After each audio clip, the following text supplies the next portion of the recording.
Hello students, today I am going to teach you how to update the data in table. Table के अंदर data को किस तरह से हम लोग अपडेट यानी कि चेंज कर सकते हैं वो देखना है, यानी कि अपडेट क्वेरी के बारे में आज हमें देखना है। सबसे पहले हम देखेंगे कि अपडेट की क्वेरी किस तरह से लिखते हैं। तो हमें क्या करना पड़ेगा, सपोज़ हम लोगों को यहाँ पे आप लोग देख सकते हो कि एम्प्लॉय नंबर E6 जो है, ये जो एम्प्लॉय नंबर E6 है जिसकी सैलरी हमें कितनी करनी है 90,000। ठीक है, उसकी सैलरी हमें कितनी करनी है 90,000 करनी। 90,000 है नहीं, पहले आप देखोगे तो E6 अगर आप देखोगे तो E6 की सैलरी 70,000 है। जैसे आप यहाँ पे देख सकते हो कि E6 की सैलरी 70,000 है। ठीक है, तो अब 70,000 का 90,000 मुझे करना है, तो हम लोग कैसे करेंगे, चेंज करना है, सैलरी उसकी बढ़ चुकी है। तो हम लोग क्या करेंगे, सबसे पहले अपडेट की क्वेरी लिखेंगे। अपडेट की क्वेरी किस तरह से लिखेंगे, अपडेट टेबल नेम। ठीक है, अपडेट के बाद तुरंत टेबल नेम आएगा, उसके बाद सेट लिखना पड़ेगा कंपलसरी, और कितनी सैलरी करनी है 90,000 करनी है।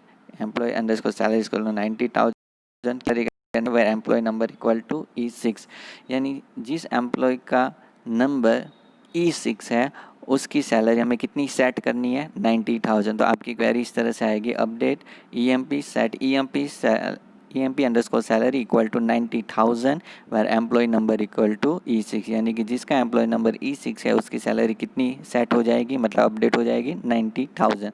तो पहले जो 70,000 अब 90,000 हो जाएगा, और उसके बाद ये अपडेट की क्वेरी के बाद आपकी वो रो अपडेट हो जाएगी। सिर्फ एक ही रो अपडेट होगी क्योंकि हमने बताया कि एम्प्लॉय नंबर सिर्फ E6 की करनी है।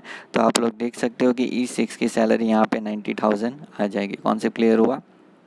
चलो हम आगे बढ़ते हैं। सपोज़ मैं गलती से वेयर कंडीशन नहीं देता हूँ। सपोज़ ऐसा हो जाता है कि मैं वेयर कंडीशन नहीं देता, सिर्फ इतना लिखना हो कि अपडेट टेबल का name employee salary equal to 90,000, update table name EMP।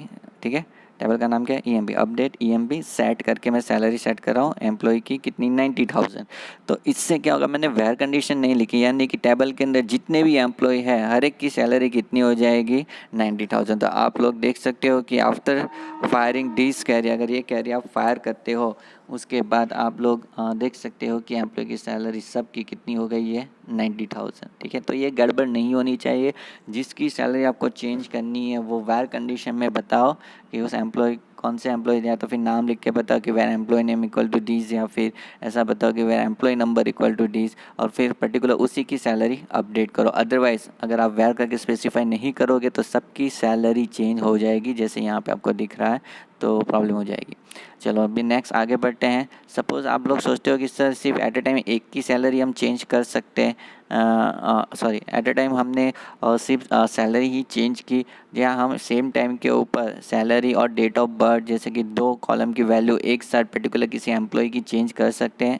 जैसे कि एम्प्लॉय E3 है, ठीक है, तो एम्प्लॉय E3 का मुझे सैलरी भी चेंज करना है, उसकी डेट ऑफ बर्थ भी इनकी अपडेट क्वेरी के अंदर हो सकता है, तो हो सकता है, पॉसिबल है। मैं आपको बताने चाह रहा हूँ वो क्वेरी कैसे लिखना है आप लोगों को।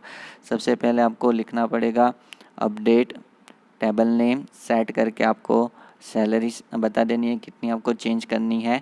उसके बाद आपको बताना है कि डेट ऑफ बर्थ कौन सी रखनी है, कॉमा करके लिखना है। हाँ, अपडेट टेबल नेम सेट, उसके बाद सैलरी बता दो कितनी, कॉमा करके डेट ऑफ बर्थ बता दो, इक्वल टू करके आपको क्या रखना है।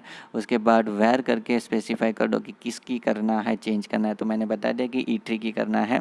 ठीक है, हाँ, कभी भी ऐसा मत लिखना कि employee salary equal to 45,000 and date of birth, and use नहीं होना चाहिए। अगर आप एंड यूज़ करोगे तो क्वेरी आपकी एग्जीक्यूट नहीं होगी। कुछ लोग ये गलती से कॉमा की जगह पे एंड लिख देते हैं क्योंकि उनको ऐसा लगता है कि एम्प्लॉय सैलरी को 40,000 and employee date of birth ऐसा हम लिख सकते हैं।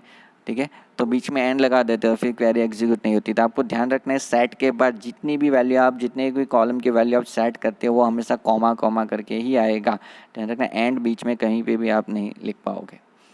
ठीक है, तो यहाँ पे आप फिर ये मैंने बता दिया कि इस तरह से नहीं लिखना है, कॉमा करके लिखना है। और फाइनली फिर आप देखोगे सिलेक्ट स्टाफ फ्रॉम करके एम्प्लॉय का टेबल अगर डिस्प्ले कराओगे तो आप उसके अंदर देखो पहले कुछ और थी सैलरी में। अगर आप जानना चाहते हो कि पहले सैलरी कितनी थी एम्प्लॉय की E3 की, तो मैं आपको बता देता हूँ।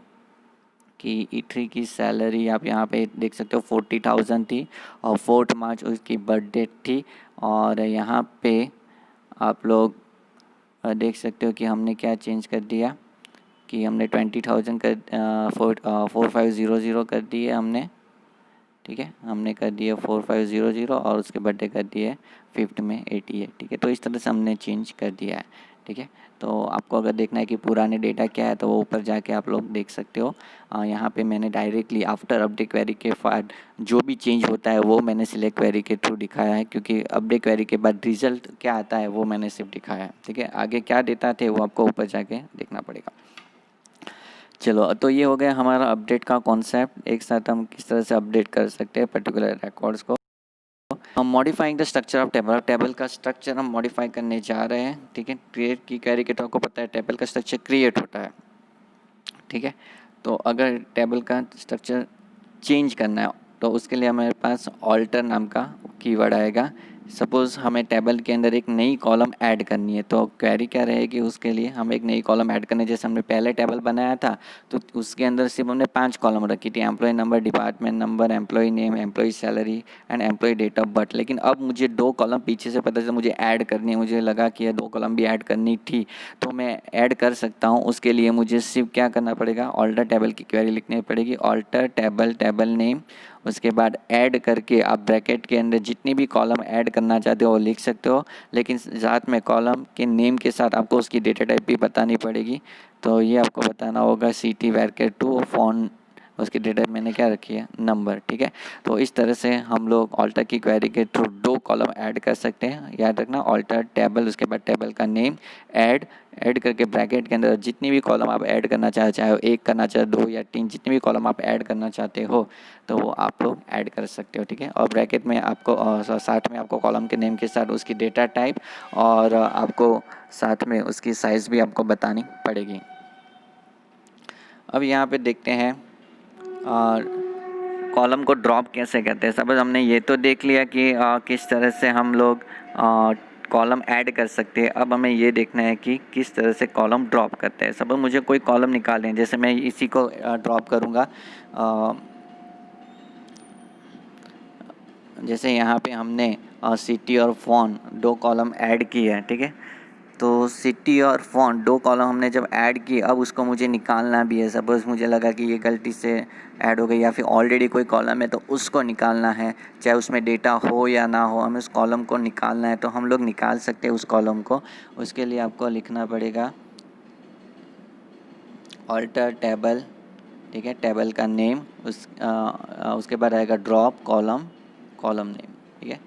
तो ऑल्टर टेबल, टेबल का नेम, उसके बाद ड्रॉप कॉलम, कॉलम का नेम। तो ऑल्टर टेबल EMP लिखा मैंने, उसके बाद कौन सी कॉलम को ड्रॉप की, ड्रॉप कॉलम CT।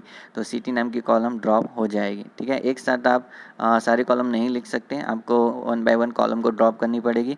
उसके बाद जैसे ऑल्टर टेबल, टेबल नेम, उसके बाद हमने क्या किया है, हमने क्या किया, alter table, table name, drop column phone. तो फ़ोन नाम की कॉलम भी आपकी ड्रॉप हो जाएगी। उसके बाद अगर आप टेबल को डिस्प्ले करवाओगे तो आप लोग रिजल्ट के अंदर देख सकते हो कि यहाँ पे जो 2 कॉलम थी जो आप लोगों ने ऊपर देखे था, उन्हें जब हमने ऐड की थी वो वापस निकल चुकी है। यहाँ पे अब वो कॉलम नहीं है, ठीक है।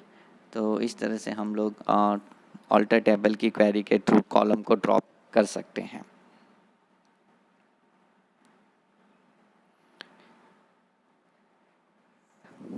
मॉडिफाइंग डेटा टाइप एंड और साइज़ ऑफ कॉलम। सपोज़ हमें किसी कॉलम की साइज़ चेंज करनी है, जैसे कि एम्प्लॉय सैलरी जो हमने जब टेबल के अंदर कॉलम ली थी, ठीक है, क्रिएट टेबल करके हमने एम्प्लॉय टेबल क्रिएट किया था, उस वक्त एम्प्लॉय सैलरी जिसकी डेटा हमने नंबर रखी थी उसमें साइज़ हमने ब्रैकेट में 10 लिखी हुई थी, ठीक है। उस वक्त हमने 10 ली थी, अब उसकी साइज़ मुझे चेंज करना है। तो हम लोग कैसे चेंज कर सकते हैं, alter table, table name, modify keyword use करना पड़ेगा आपको। देखो, alter table, table name, modify, उसके बाद ब्रैकेट के अंदर कॉलम का नेम और उसकी डेटा टाइप।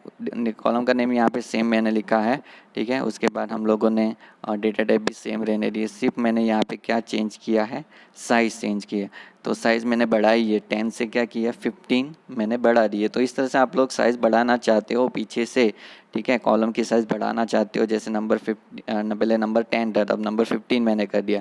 सपोज़ आप लोगों ने वैरकेट डेटा टाइप ली और साइज़ 5 रखी है, बाद में आपको 15 करना है या 10 करना है, तो आप लोग वो कर सकते हो, टाइप साइज़ को बढ़ा सकते हो, ठीक है। और एक चीज़ यहाँ पे नोट करने वाली बात है जो मैंने यहाँ पे बताया कि टू चेंज डेटा टाइप, अगर आपको डेटा टाइप चेंज करना, जैसे नंबर से वैरकेर करना है या वैरकेर को नंबर करना है, ऐसा कुछ करना है, या फिर आपको साइज़ डिक्रीज़ करनी है, ठीक है। यहाँ पे देखो, यहाँ पे एम्प्लॉय सैलरी की साइज़ कितनी मैंने बताई थी, 10 बताई थी ना, जिसको हमने 15 किया। सपोज़ हम लोग उल्टा करते हैं, साइज़ कम करते हैं, 10 को हम 5 करना चाहते हैं, ठीक है। लेकिन वो हम तभी कर सकते हैं, ये सारी चीज़ें तभी कर सकते हैं जब आपके पास कॉलम के अंदर कोई डेटा ना हो। कॉलम आपकी क्या होनी चाहिए, मस्ट बी एम्प्टी, ठीक है।